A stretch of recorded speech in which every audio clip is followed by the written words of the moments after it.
Hi hello my dear competitive aspirants, this is your Prasanna Harikrishna. మరి ఈ session లోపల డబ్ల్యూబీసీకి సంబంధించినటువంటి ఇన్ఫర్మేషన్ డిస్కస్ చేద్దాం. ఎందుకంటే లాస్ట్ సెషన్ లోపల మనం ఆర్బీసీ అదేవిధంగా బ్లడ్కి రిలేటెడ్గా ఉండేటువంటి ఇన్ఫర్మేషన్ గమనించాం. మరి ఇప్పుడు ఈ మొత్తం సెషన్ లోపల మనం డబ్ల్యూబీసీ గురించి మాట్లాడుకుందాం. నెక్స్ట్ సెషన్ లోపల రక్త ఫలకికలు అదేవిధంగా రక్తం ఏ విధంగా గడ్డ కడుతుంది అనేటువంటి కాన్సెప్ట్ గురించి మనం డిస్కస్ చేద్దాం. సో ఇది చాలా చాలా important WBC. Okay, so WBC లేదా ల్యూకోసైట్స్ అనేటువంటి పేరుతో మనం మెన్షన్ చేయడం జరుగుతుంది. చాలా సందర్భాల లోపల మీరు వినే ఉండాలి. మరి ఈ డబ్ల్యూబీసీ వీటిని ఏమంటున్నాం? ల్యూకోసైట్స్ అంటున్నాం. సైట్ అనే పదానికి అర్థం ఏమని చెప్పాను నేను? సెల్. ల్యూకా అనే పదం ఎప్పుడు వచ్చినా గుర్తుపెట్టుకోండి, ల్యూకా ఇండికేట్స్ వైట్. ఓకేనా? ల్యూకా అనే పదము తెలుపు రంగును సూచించేటువంటి పదము, సైట్ అనే పదము కణాన్ని సూచించే పదం. కాబట్టి డబ్ల్యూబీసీలను మరొక రకంగా మనం ల్యూకోసైట్స్ అని చెప్పేసి అంటున్నాం. క్లియర్? మరి ఎంత సంఖ్య లోపల ఉంటాయి? నంబర్ ఇది ఎంతకు? 1 క్యూబిక్ ఎంఎం, లేదా ఇంకా సింపుల్గా చెప్పాలి అంటే 1 డ్రాప్. ఒక డ్రాప్ బ్లడ్ను మీరు చూసినట్లయితే అందులోపల మీకు జనరల్గా ఎన్సీఈఆర్టీ ప్రకారము 10,000 అని చెప్పేసి ఉంటుంది. ఒక drop of blood is composed with 10,000 WBC cells. కానీ మీకు ఎగ్జామ్ లోపల కొన్ని సందర్భాల లోపల అక్యురేట్గా 10,000 మీకు ఇవ్వడు ఆప్షన్ లోపల. అప్పుడప్పుడు 7,000 to 10,000 లేదా 9,000 లేదా 8,000 అట్లా ఇస్తూ ఉంటాడు. కాబట్టి మీరు ఒక ఫిగర్ ఏంటంటే 6,000 to 10,000 అనేది ఒక క్యూబిక్ ఎంఎం లేదా 1 డ్రాప్ ఆఫ్ బ్లడ్ శాంపుల్ లోపల ఉండేటటువంటి డబ్ల్యూబీసీ నంబర్గా మీరు గుర్తుపెట్టుకోండి. దెన్ మరి ఆర్బీసీ డబ్ల్యూబీసీకి సంబంధించినటువంటి సంఖ్య యొక్క నిష్పత్తి జనరల్గా మీకు అందరికీ తెలుసు. ఆర్బీసీ 5 million to 5.5 million అని చెప్పాను. ఇక్కడ 10,000 అని చెప్పేసి చెప్తున్నా. మరి ఈ నంబర్ను మీరు కనుక రేషియో చేసినట్లయితే ఒకటి అంటే 500 to 700 ఆర్బీసీస్ ఉంటే, అంటే ఒక డ్రాప్ ఆఫ్ బ్లడ్ లోపల 500 నుంచి 700 ఆర్బీసీలు ఉంటే డబ్ల్యూబీసీలు ఎన్ని ఉన్నాయి? ఒకటి ఉంది. కాబట్టి ఫస్ట్ ఏది? ఆర్బీసీ. ఆర్బీసీ ఎంత? 500 to 700. డబ్ల్యూబీసీ ఎంత? ఒకటి. అంటే ఒక డబ్ల్యూబీసీ ఉంటే దానికి ఆపోనెంట్గా ఆర్బీసీలు ఎంత సంఖ్యలో ఉంటున్నాయి అంటే 500 ఆర్ 550 ఆర్ 600, 650, 700. అంటే ఆప్షన్స్ను బట్టి మీకు రేపు ఆప్షన్స్లో 600:1 ఇచ్చాడు అనుకోండి, that would be the right answer. ఒకవేళ 1000:1 ఇస్తే that would be the wrong answer. ఓకేనా? మీరు ఈ మధ్య లోపల 500 to 700 మధ్య లోపల ఏదైనా ఆప్షన్ మీరు చూజ్ చేసుకోండి ఒకవేళ అట్లా ఇస్తే. రైట్? దెన్ ఆర్బీసీ డబ్ల్యూబీసీ జీవిత కాలాల నిష్పత్తి మీకు ఆల్రెడీ చెప్పాను. ఆర్బీసీ యొక్క లైఫ్ స్పాన్ ఎంత అని చెప్పాను? 120 days. మరి ఇక్కడ డబ్ల్యూబీసీ యొక్క జీవిత కాలం ఉంది. Life span of WBC is 12 to 13 days. 12 నుంచి 13 రోజులు ఒక్కొక్క డబ్ల్యూబీసీ మన బాడీ లోపల బ్రతుకుతుంది. అంటే మీరు 120:12 వేసుకున్నారు అనుకోండి, 12. ఓకే, సో ఇప్పుడు మీరు దీన్ని క్యాల్కులేట్ చేస్తే ఎంత వస్తుంది? 10:1. So this is the ratio between RBC and WBC life span. జీవిత కాలాలు 10:1గా ఉండడం జరుగుతుంది. 120, 12 మీరు చేయండి. ఓకే, దెన్ ఆకారం, షేప్ ఆఫ్ ద ఆర్బీసీ జనరల్గా ఏమంటున్నాం? దీన్ని అమీబా షేప్. అమీబాకు it does not have any shape. అమీబాకు ఎట్లాంటి ఆకారం అనేది ఉండదు. కాబట్టి ఇక్కడ అమీబా ఆకారం అంటున్నామంటే అర్థం ఏంటి? డబ్ల్యూబీసీకి ఎట్లాంటి ఆకారం ఉండదు అన్నట్టు లెక్క. అంటే డెఫినెట్గా షేప్ అంటూ ఉండదు అనేది గుర్తుపెట్టుకోవాలి. దెన్ కేంద్రకం, nucleus is present. So nucleus అనేది ఉంటుంది. మీకు ఆర్బీసీలు ముఖ్యంగా క్షీరదాల యొక్క ఆర్బీసీల గురించి లాస్ట్ క్లాస్ లోపల నేను చెప్పాను మీకు. సో ఎవరైనా వినకపోతే ఒకసారి ఆర్బీసీల డీటెయిల్స్ చూడండి, మీకు అర్థమైపోతుంది. సో జనరల్గా మనకు క్షీరదాల యొక్క ఆర్బీసీని గమనించినట్లయితే అందులోపల కేంద్రకం ఉండదు అని చెప్పేసి అన్నాం. కానీ ఏ క్షీరదాల యొక్క ఆర్బీసీ లోపల కేంద్రకం ఉంటుంది అని చెప్పేసి మీకు చెప్పడం జరిగింది అంటే ఒంటె లామా అని చెప్పేసి. ఓకేనా? దెన్ ఉత్పత్తి. సో ఉత్పత్తి అనేది ఎక్కడ జరుగుతుంది? శోషరస గ్రంథులు ఆర్ లింఫ్ గ్లాండ్స్ అని చెప్పేసి. మన బాడీ లోపల శోషరసము, లింఫ్ను ప్రొడ్యూస్ చేసేటువంటి కొన్ని గ్లాండ్స్ ఉంటాయి. ఓకే, ఎక్కడ ఉంటాయంటే మన బాడీ మొత్తం ఉంటాం. సో ప్రతి భాగం లోపల ఇట్లాంటి గ్లాండ్స్ స్ప్రెడ్ అయి ఉండడం జరుగుతుంది.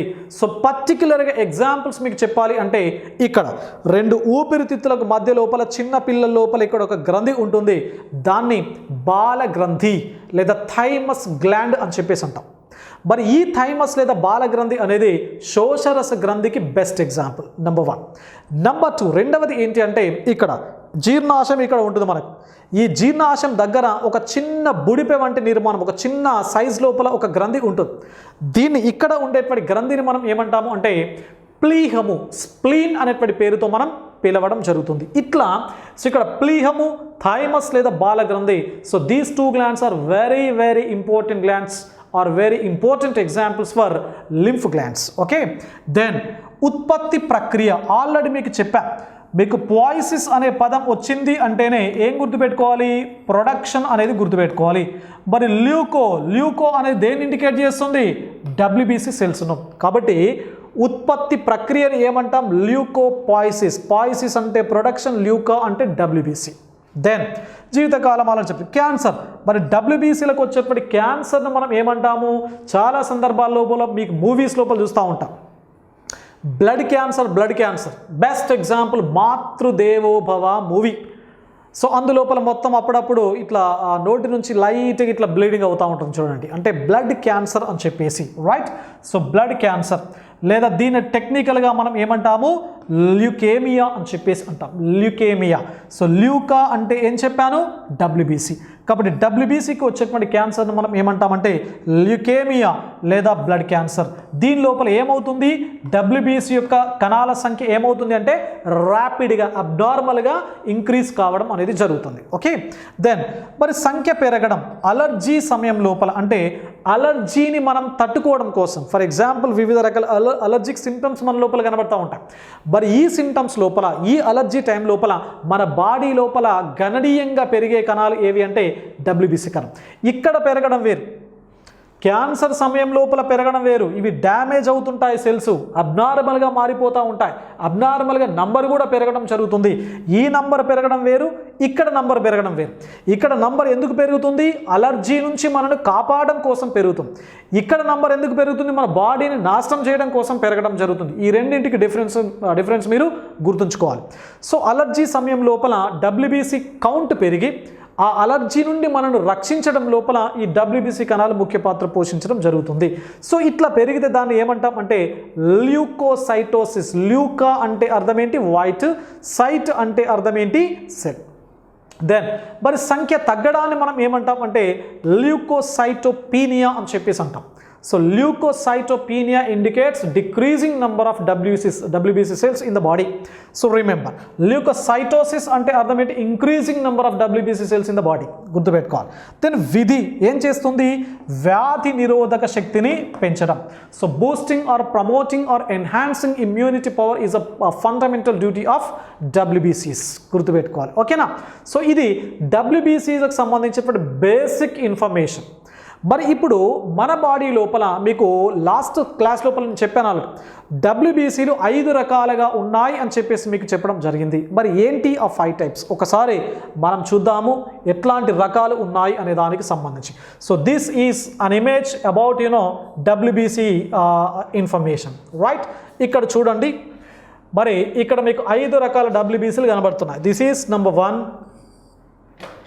నెంబర్ 2, నెంబర్ 3, నెంబర్ 4, ఇవి 2 కలిపి నెంబర్ 5. ఓకేనా? సో 5 రకాలుగా మనకి ఇక్కడ WBC కణాల యొక్క క్లాసిఫికేషన్ అనేది ఉన్నది.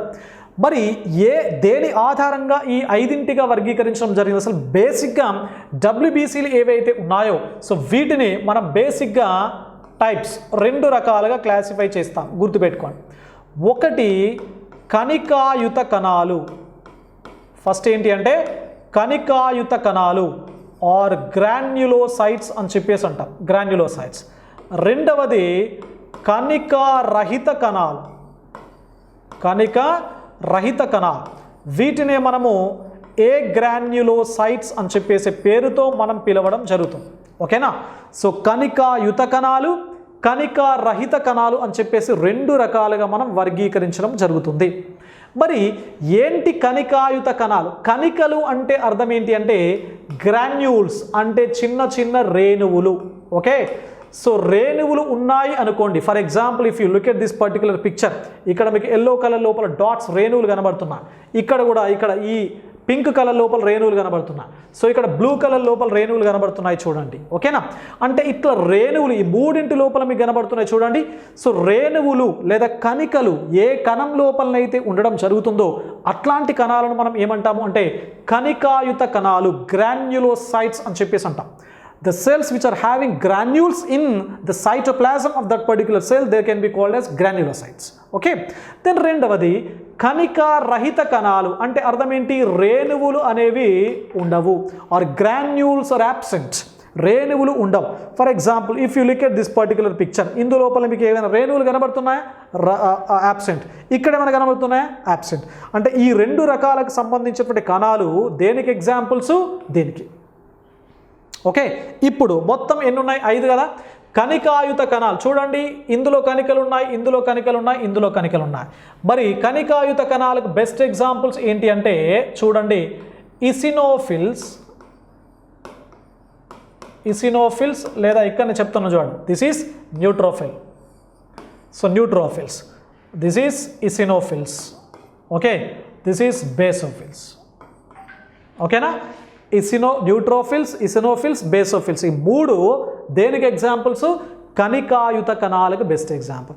ఇక మిగిలిపోయినవి రెండు ఉన్నాయి కదా, ఏంటివి? లింఫోసైట్స్ ఇవి, దెన్ మోనోసైట్స్ ఇవి. సో లింఫోసైట్స్, మోనోసైట్స్ ఇవి రెండు కూడా దేనికి ఎగ్జాంపుల్? కణికా రహిత కణాలకు సంబంధించి బెస్ట్ ఎగ్జాంపుల్స్. ఓకే, మరి ఈ విధంగా ఉండేటువంటి ఈ తెల్ల రక్త కణాలు ఏవైతే ఉన్నాయో వాటి యొక్క సంఖ్యను బట్టి, అంటే జనరల్గా మీకు చెప్పాను కదా, వన్ డ్రాప్ WBCలో ఎంత ఉన్నాయి అని చెప్పేసి అన్నాను? 10,000. 10,000ను మీరు 100%గా ట్రీట్ చేస్తే, 10,000ను 100%గా ట్రీట్ చేస్తే ఈ 100%లో 5 రకాల WBC కణాలు ఉంటాయి. ఏవి తక్కువ ఉంటాయి, ఏవి ఎక్కువ ఉంటాయి అనే దానిపైన గతం లోపల మనకు civil services, staff selection commission, అదేవిధంగా SI లోపల మనకు ఎగ్జామ్ లోపల ప్రశ్నలు అనేవి రావడం జరిగింది. కాబట్టి ఇప్పుడు మీకు చెప్తున్నాను, గుర్తుపెట్టుకోండి. సో 2 రకాలు, ఒకటి రైట్, దిస్ ఈస్ ఆరోహణ క్రమం, ఆరోహణ, రైట్, దిస్ ఈస్ అవరోహణ క్రమం, అవరోహణ. Okay, this is ascending order, descending order. Okay, మరి అసెండింగ్ ఆర్డర్ ఎట్లా స్టార్ట్ అవుతుంది? తక్కువ నుండి ఎక్కువకు, అంటే చిన్న సంఖ్య నుంచి పెద్ద సంఖ్యకు స్టార్ట్ అవుతుంది. ఓకేనా? మరి ఇక్కడ మొత్తం 100% అంటే ఒక డ్రాప్ బ్లడ్ లోపల 10,000 మనకు WBCలు ఉంటే ఈ 10,000 మనం 100%గా ట్రీట్ చేస్తే అందులో ఎంతెంత శాతం ఉంటాయి అనేది ఒకసారి చూడండి. మొత్తం 5 రకాలు కదా. సో ఇందు లోపల చూడండి, ఆరోహణ క్రమం ఫస్ట్ వన్ ఏంటి అంటే బేసోఫిల్స్. ఫస్ట్ వన్ ఏంటి? ఇది బేసోఫిల్స్. ఇవి తక్కువగా ఉంటాయి. జనరల్గా ఎంత ఉంటాయి అంటే ఇక్కడ రాస్తున్నాను చూడండి, 0.5% to 1% మాత్రమే ఉంటాయి. అంటే 100% లోపల కేవలం 0.5% to 1% మాత్రమే బేసోఫిల్స్ ఆక్యుపై చేయడం జరుగుతుంది. అదేవిధంగా eosinophils, right, this one eosinophils, or ఇట్లా కూడా రాసుకోవచ్చు మీరు. ఓకే, సో ఈసినోఫిల్స్ ఈ టైప్ ఎంత ఉండడం జరుగుతుంది? ఒక మొత్తం 100% లోపల జనరల్గా ఈ టైపు మనకు 2 to 4%. So 2 to 4% or 3 to 4% అది వేరియేషన్ ఉంటుంది. ఓవరాల్గా 2 to 4% లేదా 3 to 4% ఆప్షన్ లోపల మీకు ఇచ్చిన ఓకే, లేదా 2 to 3% ఇచ్చిన ఆప్షన్ లోపల that would be the right answer. ఓకేనా? సో నేను ఓవరాల్గా ఒక ఫిగర్ చెప్తున్నాను, 2 to 4%. Then next monocytes or monocytes అంటే ఇవన్నమాట మోనోసైట్స్. ఓకేనా? సో మోనోసైట్స్ ఎంత ఉంటాయి అంటే 6 to 8% ఉంటాయి, 6 to 8%. దెన్ లింఫోసైట్స్, ఇవి లింఫోసైట్స్ ఇవి ఉన్నాయి కదా. సో లింఫోసైట్స్ మీరు గమనిస్తే ఇవి 20 to 25%, 20 to 25%. దెన్ ఫైనల్లీ మిగిలిపోయిన ఏంటి? న్యూట్రోఫిల్స్. సో న్యూట్రోఫిల్స్ 60 to 65% ఉంటాయి. రైట్, ఇక్కడ న్యూట్రోఫిల్స్ ఎంత? 60 to 65%. క్లియర్? సో ఇది మరి కంప్లీట్గా మనకు దేనికి సంబంధించినటువంటి ఇన్ఫర్మేషన్, ఇది పూర్తి స్థాయి లోపల ఆరోహణ క్రమం అంటే తక్కువ నుంచి ఎక్కువకు సంబంధించినటువంటి ఇన్ఫర్మేషన్. ఇప్పుడు అవరోహణ క్రమం అంటే ఎక్కువ నుంచి తక్కువ, గుర్తుపెట్టుకోండి. Neutrophils, lymphocytes, monocytes, eosinophils, basophils. Okay, so ఇది మనకు గతం లోపల SI constables staff selection commission civil services లోపల అడిగినటువంటి ప్రశ్న ఇది. ఓకేనా, కాబట్టి పేపర్ టఫ్గా వస్తే ఇట్లాంటి చాలా డీటెయిల్గా ఉన్నటువంటి ఇన్ఫర్మేషన్ పైన కూడా మీకు ఎగ్జామ్ లోపల ప్రశ్నలు రావడం అనేది జరుగుతుంది, గుర్తుపెట్టుకోవాలి. ఓకేనా, so basophils 0.5% to 1%, eosinophils 2 to 3% or 2 to 4%. Then monocytes 6 to 8%, lymphocyte 20 to 25%, then neutrophils occupy 60 to 65%. Okay, then మరి ఇప్పుడు ఒక్కొక్క దాని గురించి మనము డిస్కస్ చేద్దాం. ఒక్కొక్క WBC సెల్ ఉంది కదా, ఒక్కొక్క WBC సెల్ యొక్క డీటెయిల్స్ మనం ఒకసారి గమనించినట్లయితే ఎట్లాంటి డీటెయిల్స్ ఉంటాయి. ఓకే, సో మనం ఫస్ట్ ఒక్కొక్కటి చూద్దాం, ఫస్ట్ నుంచి లాస్ట్ వరకు చూసుకుంటూ వెళ్దాము. సో ఫస్ట్ ఏంటి అంటే న్యూట్రోఫిల్స్. ఓకే, సో న్యూట్రోఫిల్స్ ఇక్కడ రాస్తుంది ఏముంది, first to respond to bacteria or a virus అని చెప్పేసి. ఓకే, మరి అది పక్కన పెట్టండి. జనరల్గా న్యూట్రోఫిల్స్ యొక్క మనం డీటెయిల్స్ గమనిద్దాము. సో న్యూట్రోఫిల్స్ ఏ విధంగా ఉంటాయి ఇవి అంటే, అత్యధిక మొత్తంలో కేంద్రకం ఏదైతే ఉందో దీని యొక్క న్యూక్లియస్ ఏదైతే ఉందో, సో జనరల్గా ఈ న్యూక్లియస్ మీరు గమనించినట్లయితే దీని లోపల లోబ్స్ అనేవి చాలా ఎక్కువగా ఉంటాయి. లోబ్స్ అంటే అర్థం ఏంటి అంటే తమ్మెలు అని చెప్పేసి అంటాం. తమ్మెలు అంటే ఇక్కడ ఉంది కదా, ఇది కేంద్రకం, ఈ బ్లూ కలర్ ఉంది కదా, ఇక్కడ 1, 2 రెండు ఉన్నాయి చూడండి. ఇక్కడ మీరు ఇంతకుముందు మ్యాప్ను చూసినట్టయితే చాలా ఎక్కువ సంఖ్యలో ఉంటాయి. సో ఎక్కువ సంఖ్య లోపల కేంద్రకం అనేది విడిపోయి గనక ఉంటే వాటిని ఏమంటాం, తమ్మెలు అని చెప్పేసి అంటాం. ఇక్కడ కూడా మీకు కనబడుతుంది చూడండి తమ్మెలు, రైట్. ఓకే, సో ఇక్కడ తమ్మెల సంఖ్య ఎక్కువ మొత్తం లోపల మనకు న్యూట్రోఫిల్స్ లోపల కనబడడం అనేది జరుగుతుంది. అదేవిధంగా న్యూట్రో అంటే అర్థం ఏంటి, తటస్థం అంటే ఇవి తటస్థ స్టెయిన్ ఏదైతే ఉందో, అంటే మనకు ఆమ్ల స్థితి క్షారస్థితి ఉంటుంది కదా, ఆమ్ల స్థితి క్షారస్థితి అదేవిధంగా తటస్థ స్థితి. కొన్ని పదార్థాలు ఆమ్ల స్టెయిన్స్ ఏవైతే ఆమ్ల వర్ణకాలు ఏవైతే ఉన్నాయో సో వాటిని అబ్జార్బ్ చేస్తూ ఉంటాయి. కొన్ని కణాలు క్షార వర్ణకాలను అబ్జార్బ్ చేయడం జరుగుతుంది. కొన్ని కణాలు తటస్థ వర్ణకాలను అబ్జార్బ్ చేయడం జరుగుతుంది. మరి ఏ కణాలైతే తటస్థ వర్ణకాలను ఏమంటారు, న్యూట్రల్ స్టెయిన్స్ని ఏవైతే అబ్జార్బ్ చేయడం జరుగుతుందో వాటిని మనం ఏమంటాము అంటే న్యూట్రోఫిల్స్ అనేటువంటి పేరుతో మనము పిలుస్తాం. సో తటస్థ వర్ణకాలను ఇవి గ్రహించడం జరుగుతుంది. వీటి కేంద్రం అనేక తమ్మెలుగా ఈ విధంగా డివైడ్ అయి ఉన్నది.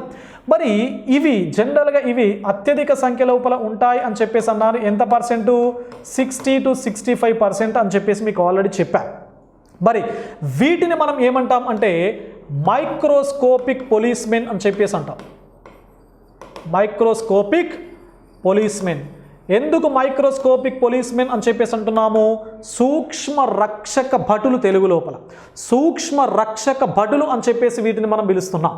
ఎందుకు అంటే ఎప్పుడైతే మన బాడీ లోపలికి వివిధ రకాల వైరస్లు కానీ బ్యాక్టీరియాలు కానీ రావడం జరిగిందో వాటిపైన పోరాటం చేసేటువంటి మొట్టమొదటి కణాలు ఏవి అంటే న్యూట్రోఫిల్స్. కాబట్టి సో వీటిని శరీర రక్షక భటులు లేదా సూక్ష్మ రక్షక భటులు అనేటువంటి పేరుతో మనం ఈ న్యూట్రోఫిల్ కణాలను పిలవడం జరుగుతుంది. So that is the significance of neutrophils, right. Then come to second one, ఏంటిది, ఈసినోఫిల్స్. ఓకేనా, మరి ఈసినోఫిల్స్ దేన్ని గ్రహించడం జరుగుతుంది అంటే ఆమ్ల రంజకాలను. అదేంటి అంటే ఇయోసిన్. ఓకేనా, సో ఇయోసిన్ అనేటువంటి ఆమ్ల రంజకాలను గ్రహించేటువంటి కణాలు ఏవి అంటే ఈసినోఫిల్స్ అనేటువంటి కణాలు. ఓకేనా, ఆమ్ల స్వభావపు రంజకాలను ఏ కణాలు అయితే గ్రహించడం జరుగుతుందో వాటిని ఈసినోఫిల్స్ అంటాం. తటస్థ రంజకాలను ఎవరైతే గ్రహించడం జరుగుతుందో వాటిని న్యూట్రోఫిల్స్ అని చెప్పేసి అంటున్నాం. మరి ఈ కణం యొక్క స్ట్రక్చర్ చూస్తే చూడండి, కేంద్రకంలో ఎన్ని లంబికలు ఉన్నాయి, లంబికలు అంటే తమ్మెలు, భాగాలు. నెంబర్ 1, 2. కాబట్టి కేంద్రకం లోపల 2 తమ్మెలు, 2 lobes are present in the nucleus. 2 lobes లేదా 2 తమ్మెలు అనేవి మనకి ఇక్కడ క్లియర్ కట్గా కనబడడం అనేది జరుగుతుంది. మరి ఇవి ఎప్పుడు ఫామ్ అవుతాయి అంటే అలర్జీ సమయం లోపల.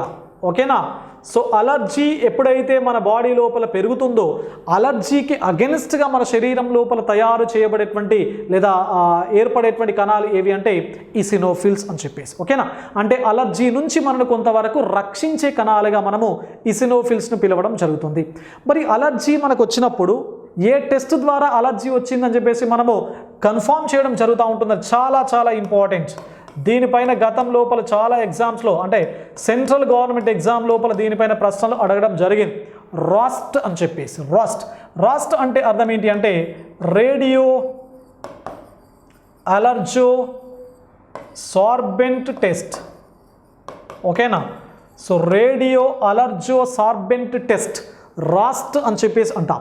So RAST is useful for diagnosing this particular allergies. Okay, మరి ఈ అలర్జీ సమయం లోపల ఈ కణాల సంఖ్య పెరుగుతుంది, మనకు ఒక రకంగా ఉపశమనం అనేది కలుగుతుంది. దెన్ బేసోఫిల్స్, మూడవ దానికి రండి. బేసోఫిల్స్ ఇందులోపల కేంద్రకాన్ని చూడండి, ఇక్కడ ఒకటి ఉంది, ఇక్కడ ఒకటి ఉంది, ఇక్కడ ఒకటి ఉంది. అంటే దానికి డెఫినెట్గా you cannot identified how many loops are present in the nucleus. కాబట్టి దీన్ని ఏమంటాం అంటే క్రమరహిత తమ్మెలు అని చెప్పేసి అంటాం. తమ్మెలు ఏ విధంగా ఉన్నాయి? క్రమరహితంగా ఉన్నాయి, ఇర్రెగ్యులర్గా ఉన్నాయి, నిర్దిష్టంగా లేవు, క్రమరహితంగా ఉండడం. ఇక్కడ మాత్రం క్లియర్గా 1, 2 అని చెప్పేసి మనకు క్లియర్ కట్గా కేంద్రకం అనేది తమ్మెలుగా విభజించబడి ఉంది. ఇక్కడికి వచ్చేటప్పటికి ఇక్కడ మనకు క్లారిటీ అనేది లేదు. కాబట్టి క్రమరహితంగా కేంద్రకం అనేది చీలిపోయి ఉండడం బేసోఫిల్స్ లోపల జరుగుతుంది, గుర్తుపెట్టుకోవాలి. మరి ఇవి మొత్తం WBC కణాల లోపల అతి తక్కువగా ఉంటాయని చెప్పాను ఇంతకుముందే, మీకు పర్సెంటేజ్ కూడా చెప్పడం జరిగింది. That is 0.5 to 1%. అదేవిధంగా మరి ఈ బేసోఫిల్స్ ఏం చేస్తాయి అంటే హిస్టమైన్. ఓకేనా? సో హిస్టమైన్ అని చెప్పేసి ఏదైతే ఒక అలర్జిక్ సబ్స్టాన్స్ ఏదైతే ఉందో, అదేవిధంగా హిస్టమైన్తో పాటుగా హెపారిన్, సో రక్తాన్ని గడ్డ కట్టించకుండా నిరోధించే పదార్థం అని చెప్పేసి మీకు ఆల్రెడీ చెప్పాను.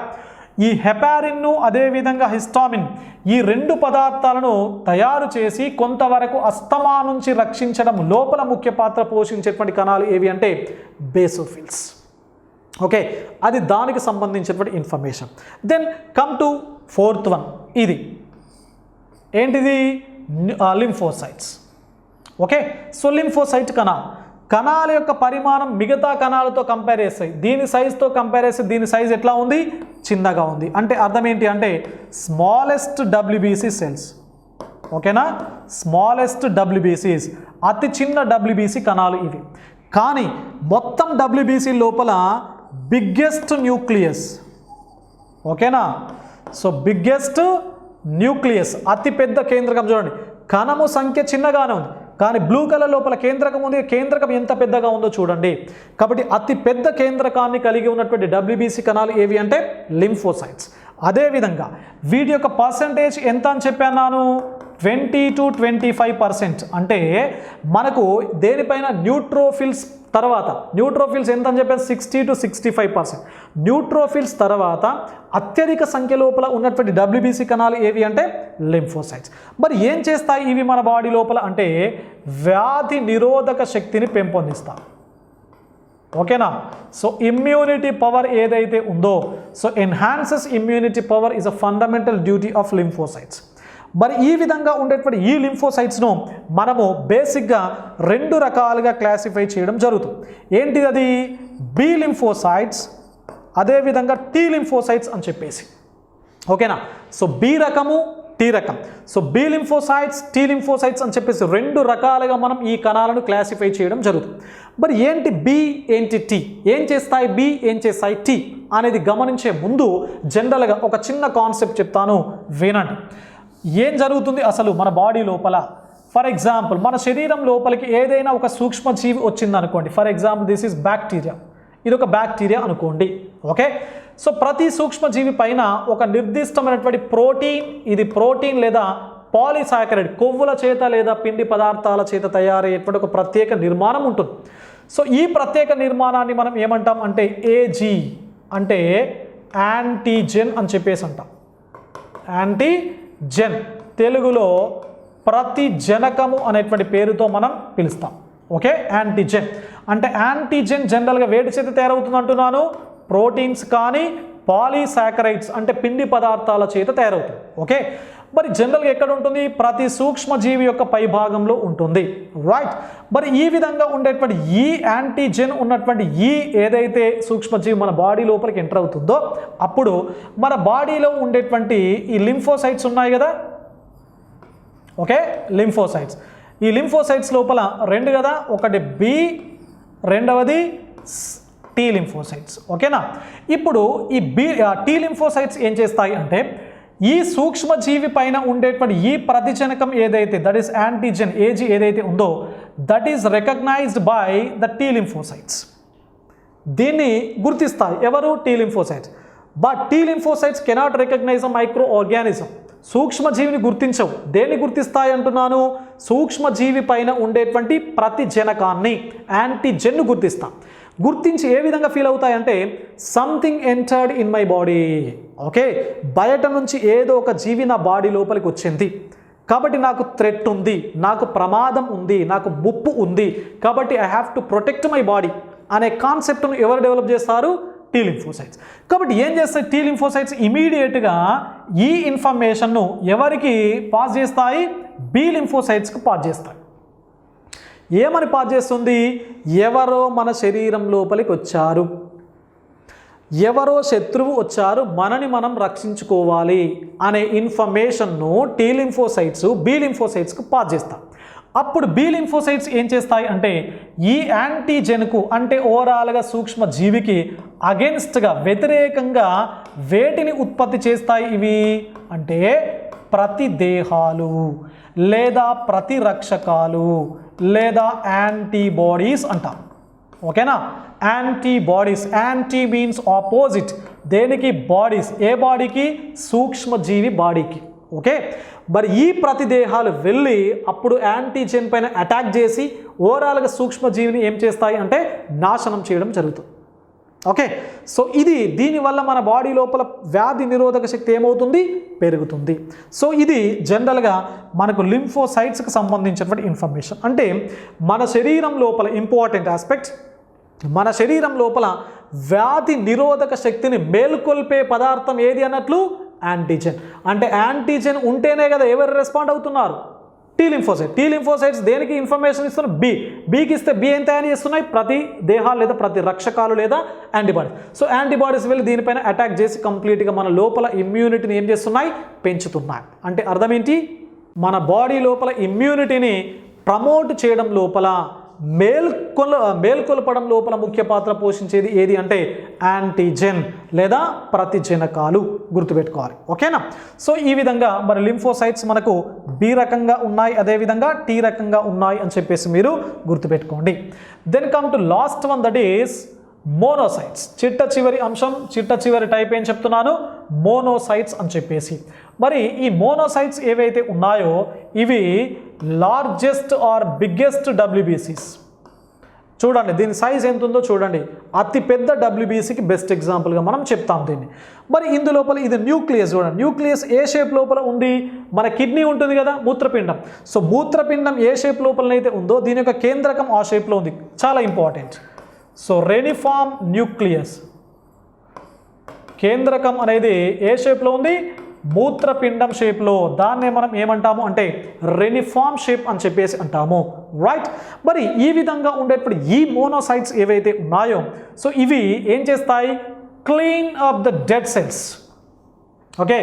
మన శరీరము లోపలికి వచ్చినటువంటి వివిధ రకాల సూక్ష్మజీవుల వల్ల మన శరీరం లోపల ఏమైనా డెడ్ సెల్స్ కనుక ఫామ్ అవుతే సో వాటన్నింటినీ కూడా ఏం చేస్తాయి అంటే క్లీన్ చేయడం జరుగుతుంది. కాబట్టి వీటిని మనం ఏమంటాం అంటే స్కావెంజర్స్ ఆఫ్ ద బాడీ అంటాం. శరీరం లోపల ఉండేటువంటి పారిశుద్ధ్యకారులు, శరీరం లోపల ఉండేటువంటి పారిశుద్ధ్యకారులుగా స్కావెంజర్స్గా మనం ఎవరిని పిలవడం జరుగుతూ ఉన్నది అంటే మోనోసైట్స్ను మనం పిలవడం జరుగుతుంది. మరి వీటి యొక్క పర్సెంటేజ్ ఆల్రెడీ మీకు చెప్పాను. So they occupy 6 to 8% of entire WBC portion. Okay. So ఇది మరి కంప్లీట్గా మనకు డబ్ల్యూబీసీకి సంబంధించినటువంటి ఇన్ఫర్మేషన్. క్లియర్. సో నిన్నటి సెషన్ లోపల మనం రక్తము ఆర్బీసీ రెండింటిని గమనించాం. ఈ సెషన్ లోపల డబ్ల్యూబీసీని చూసినాం. నెక్స్ట్ సెషన్ లోపల ప్లేట్లెట్స్, రక్త ఫలకికలు, రక్త స్కందక ప్రక్రియ మన బాడీ లోపల ఏ విధంగా ఉంటుంది, బ్లడ్ గ్రూప్స్ ఏ విధంగా ఉంటాయి అనేది నెక్స్ట్ సెషన్ లోపల మనం డిస్కస్ చేద్దాం. Right. So thank you one and all.